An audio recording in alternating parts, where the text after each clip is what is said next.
We now start chapter 6. The title of this chapter is Series Expansion. In this chapter, there are 4 modules. Module 1 is Sequence and Series. Module 2 is Sequence of Functions. Module 3 is Power Series. And Module 4 is Laurent Theorem. We now discuss Module 1. The title is Sequence and Series. The sequence Zn of complex numbers is formed by assigning to each positive integer n a complex number Zn. Zn is called the nth term of the sequence. In this module, we discuss about the convergence of a sequence whose terms are complex number. We also discuss the nature of infinite series whose terms are complex number. After that, we discuss about the convergence of sequence and infinite series whose terms are complex valued functions defined in some domain in the complex plane. We show that if a sequence Zn is convergent, then its limit is unique. We also prove that a sequence Zn converges to Z0 if and only if every subsequence also converges to Z0. We also discuss absolute convergence and conditionally convergence of an infinite series. We discuss about Cauchy condition for convergence of sequence and series. We also discuss some methods by which we can verify whether an infinite series is convergent or divergent. We now go to our presentation. So, we start module 1, sequence and series. A sequence Zn is said to converge to Z0 as n tending to infinity if for given epsilon positive there exists a positive integer n such that modulus Zn minus Z0 is less than epsilon whenever n greater or equal to capital N. Symbolically we write limit n tending to infinity Zn equal to Z0. If the sequence Zn converges to Z0 as n tending to infinity, then the sequence mod Zn also converges to mod Z0 as n tending to infinity, and the sequence Zn is bounded. Now we prove a result. Let Zn equal to xn plus iyn and Z0 equal to x0 plus iy0. Then limit n tending to infinity Zn equal to Z0 if and only if limit n tending to infinity xn equal to x0 and limit n tending to infinity yn equal to y0. So, proof, let limit n tending to infinity Zn equal to Z0. Then for given epsilon positive there exists a positive integer n such that modulus Zn minus Z0 is less than epsilon whenever n greater or equal to capital N. That is modulus xn minus x0 plus I into yn minus y0 is less than epsilon whenever n greater or equal to capital N. This shows that modulus xn minus x0 is less than epsilon and modulus yn minus y0 less than epsilon whenever n greater or equal to capital N. So, next we assume that limit n tending to infinity xn equal to x0 and limit n tending to infinity yn equal to y0. Then for given epsilon positive, there exist positive integers n1 and n2 such that xn minus x0 is less than epsilon by 2 whenever n greater equal to n1, and modulus yn minus y0 is less than epsilon by 2 whenever n greater equal to n2.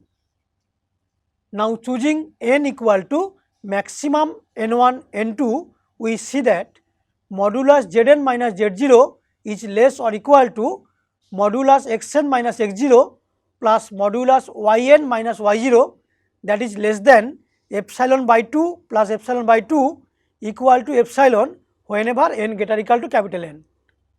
This implies that limit n tending to infinity zn is equal to z0. This proves the theorem. Now we prove another result. The limit of a convergent sequence is unique. So proof, if possible, we assume that the limit is not unique. Let z and z dashed be two distinct limits of a convergent sequence Zn. Then for given epsilon positive, there exist positive integers n1 and n2 such that modulus zn minus z is less than epsilon by 2 whenever n greater equal to n1, and modulus zn minus z dashed is less than epsilon by 2 whenever n greater equal to n2. Now choosing n as maximum of n1 and n2, we see that modulus z minus z dashed is less or equal to modulus z minus zn plus modulus zn minus z dashed, which is less than epsilon whenever n greater equal to capital N. Since epsilon greater than 0 is arbitrary, we obtain z equal to z dashed, and this proves the result. So another result, let limit n tending to infinity zn equal to z0, limit n tending to infinity wn equal to w0, and c is a non-zero complex constant. Then number 1, limit n tending to infinity zn plus wn is equal to z0 plus w0. Number 2, limit n tending to infinity c into zn is equal to c into z0. Number 3, limit n tending to infinity zn into wn is equal to z0 into w0. And number 4, limit n tending to infinity zn by wn is equal to z0 by w0, provided w0 not equal to 0. So now we give a definition. Given a sequence Zn, consider a sequence nk of positive integers such that n1 is less than n2 is less than n3 and dot dot dot. Then sequence Znk is called a subsequence of the sequence Zn. Now we prove a result. A sequence Zn of complex numbers converges to Z0 if and only if every subsequence of it converges to Z0. So we give proof of this result. We first assume that limit n tending to infinity Zn equal to Z0. Then for given epsilon positive, there exists a positive integer n1 such that modulus Zn minus Z0 is less than epsilon whenever n greater equal to n1. We consider any subsequence Znk. Since sequence nk is an increasing sequence of positive integers, there is an integer n2 such that nk greater equal to n1 for k greater equal to n2. Therefore, modulus Znk minus Z0 is less than epsilon whenever k greater equal to n2. This shows that limit n tending to infinity Znk equal to Z0. the converse part of this theorem is trivially true as sequence Zn itself is a subsequence of it. This proves the theorem. So, now we state Cauchy condition for sequences. A sequence Zn of complex numbers is said to satisfy the Cauchy condition if for given epsilon positive there exists a positive integer n such that modulus Zm minus Zn is less than epsilon whenever n greater equal to n and m greater equal to n. Or we can say that modulus Zn plus p minus Zn is less than epsilon whenever n greater equal to capital N and p equal to 1, 2, etc. Usually the sequences which satisfy the Cauchy condition are called Cauchy sequences. Now we prove a result. A sequence Zn of complex number converges if and only if it satisfies the Cauchy condition. So, proof: we first assume that limit n tending to infinity Zn equal to Z0. Then for given epsilon positive there exists a positive integer capital N such that modulus Zn minus Z0 is less than epsilon by 2 whenever n greater equal to capital N. Therefore, for all n greater equal to capital N and p equal to 1, 2, etc., we obtain modulus Zn plus p minus Zn is less or equal to modulus Zn plus p minus Z0 plus modulus Zn minus Z0, that is less than epsilon by 2 plus epsilon by 2 equal to epsilon. This proves the only if part of the theorem. So, now we assume that the sequence Zn satisfy the Cauchy condition, that is, for given epsilon, we take epsilon equal to 1, there exists a positive integer n such that modulus Zn plus p minus Zn is less than 1 whenever n greater equal to capital N and p equal to 1, 2, etc. Now, fixing n as n0, we have modulus Zn0 plus p minus Zn0 is less than 1 whenever p equal to 1, 2, etc. Therefore, all the points Zn0 plus 1, Zn0 plus 2 and like that lie in the interior of a circle having center at Zn0 and radius 1. We denote this neighborhood by n1 Zn0. Also, there is a neighborhood of the point z equal to 0 with a radius large enough containing both n1 Zn0 and the finite number of points z1, z2 up to Zn0. Thus, the sequence Zn is bounded and hence by Bolzano-Weierstrass theorem this sequence has a limit point. Next, we show that the sequence Zn cannot have two distinct limit points. If possible, we may assume zeta and zeta dashed be two distinct limit points of the sequence Zn. Now, choosing epsilon equal to zeta minus zeta dashed by 3, we see that the inequality modulus Zn plus p minus Zn is less than 1 by 3 modulus zeta minus zeta dashed holds true for all sufficiently large n, say n greater than capital N. Again, each of the neighborhoods n zeta epsilon and n zeta dash epsilon must contain infinitely many terms of the sequence Zn. Let Zn1 be the term with index larger than capital N belonging to n zeta epsilon, and let Zn1 plus P1 be the term with index larger than capital N belonging to n zeta dash epsilon.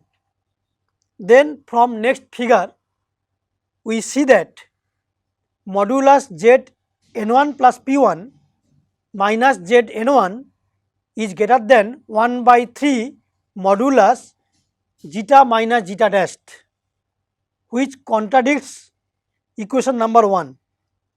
Therefore, the sequence Zn has only one limit point and hence it converges.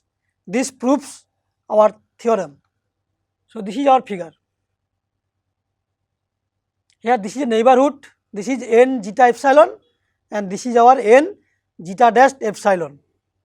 The point Zn1 belongs to n zeta epsilon and point Zn1 plus P1 belongs to n zeta dash epsilon, and this distance is 1/3 zeta minus zeta dash. Till now we have discussed about the convergence of a sequence of complex numbers. We also discuss about Cauchy condition for sequence. We prove that a sequence is convergent if and only if it satisfies Cauchy condition. Now we define infinite series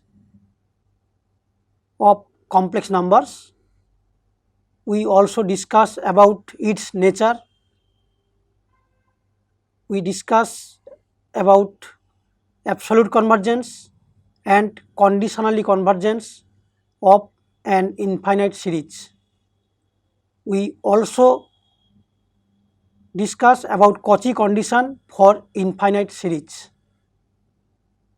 We give some method like comparison test, ratio test, Cauchy root test, Dirichlet test, Abel test, by which we can verify whether an infinite series either converges or diverges. Now we go to our presentation. Now we define infinite series. An infinite series summation n equal to 1 to infinity Zn converges to the sum S if the sequence Sn equal to summation k equal to 1 to n zk, n equal to 1 to etc. of partial sums converges to S, and we write Sn tending to S as n tending to infinity, or summation n equal to 1 to infinity Zn is equal to S. Now we note the following. Number 1, the necessary condition for a series to be convergent is that its nth term should approach to 0. Since Zn equal to Sn minus Sn minus 1, which tends to 0 as n tends to infinity. Number 2, we can always add or subtract a finite number of terms to a series or from a series without altering its character. However, in case of convergent series, its sum will change. Number 3, since the limit of the sequence Sn is unique, the sum of a convergent series is also unique. Now we prove a result. Suppose that Zn equal to xn plus I yn and S equal to x plus iy. Then summation n equal to 1 to infinity Zn equal to S if and only if summation n equal to 1 to infinity xn equal to x and summation n equal to 1 to infinity yn equal to y. So we give proof. Let Sn equal to summation k equal to 1 to n zk, Sn equal to Pn plus Iqn, where Pn equal to summation k equal to 1 to n xk and Qn equal to summation k equal to 1 to n yk. Then by theorem 1 we obtain summation n equal to 1 to infinity Zn equal to S if and only if Sn tending to S as n tending to infinity. If and only if Pn tending to x and Qn tending to y as n tending to infinity. If and only if summation n equal to 1 to infinity xn equal to x and summation n equal to 1 to infinity yn equal to y. This proves the result. Now we state Cauchy condition for series. In case when the limit function of the series is unknown or difficult to compute, it is convenient to use the Cauchy condition for finding the nature of that series. So the result is the series summation n equal to 1 to infinity Zn converges if and only if for every epsilon positive there exists a positive integer n such that for all n greater equal to capital N we have modulus Zn plus 1 plus Zn plus 2 plus up to Zn plus p is less than epsilon for p equal to 1, 2, etc. Now prove, let Sn equal to summation k equal to 1 to n zk. Noting that Sn plus p minus Sn is equal to Zn plus 1 plus Zn plus 2 up to Zn plus p, the result at once follows from the Cauchy condition for sequences. Now we give another definition. An infinite series summation n equal to 1 to infinity Zn is said to be absolutely convergent if the series n equal to 1 to infinity mod Zn is convergent. Moreover, if the series summation n equal to 1 to infinity Zn converges, but the series summation n equal to 1 to infinity mod Zn diverges, then the series is said to be conditionally convergent. We note the following: every absolutely convergent series is convergent. This follows from the fact that modulus Zn plus 1 plus Zn plus 2 plus up to Zn plus p is less or equal to modulus Zn plus 1 plus modulus Zn plus 2 plus up to modulus Zn plus p. The significance of absolutely convergent series lies in the fact that this series can be rearranged in any order. Even then, all the series converges to the same sum. Also, the sum and difference of two absolutely convergent series are absolutely convergent. Now we discuss comparison test. If modulus Zn less or equal to modulus Wn except for finitely many n and summation n equal to 1 to infinity Wn converges absolutely, then summation n equal to 1 to infinity Zn converges absolutely. Number 2, if modulus Wn is less or equal to modulus Zn and summation n equal to 1 to infinity Wn diverges, then summation n equal to 1 to infinity Zn also diverges. Now we state ratio test. For a series summation n equal to 1 to infinity Zn of non-zero complex numbers, let L equal to limit infimum n tending to infinity modulus Zn plus 1 by Zn and capital L equal to limit superior n tending to infinity modulus Zn plus 1 by Zn. Then the series summation n equal to 1 to infinity Zn converges absolutely if capital L less than 1. The series diverges if small l greater than 1. The test fails if small l less or equal to 1 less or equal to capital L. Now we state Cauchy root test. For a series n equal to 1 to infinity Zn of non-zero complex numbers, let rho equal to limit superior n tending to infinity mod Zn to the power 1 by n. Then the series converges absolutely if rho less than 1. The series diverges if rho greater than 1. The test fails if rho equal to 1. Now Dirichlet test. Suppose that the partial sums of summation n equal to 1 to infinity Zn are bounded and the sequence Wn is monotonic decreasing and Wn tends to 0 as n tending to infinity. Then the series Zn Wn converges. Now Abel test. Suppose that the series Zn converges and the sequence Wn is monotonic convergent sequence. Then the series Zn Wn also converges. Now we consider an example. Discuss the convergence of the series Zn where Z2n minus 1 is equal to 4 plus 3i by 15 to the power 2n minus 1 and Z2n is equal to 4 minus 3i by 10 to the power 2n.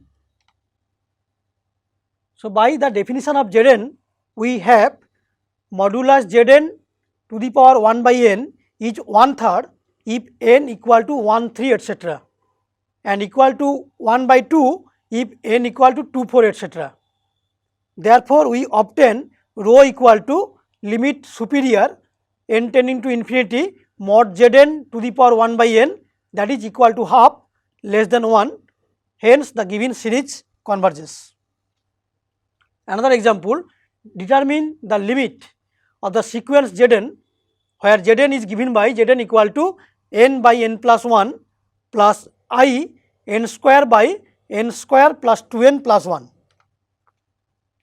So we assume that xn equal to n by n plus 1 and yn equal to n square by n square plus 2n plus 1. We see that limit n tending to infinity xn equal to 1 and limit n tending to infinity yn equal to 1. Therefore, limit n tending to infinity Zn is equal to 1 plus I.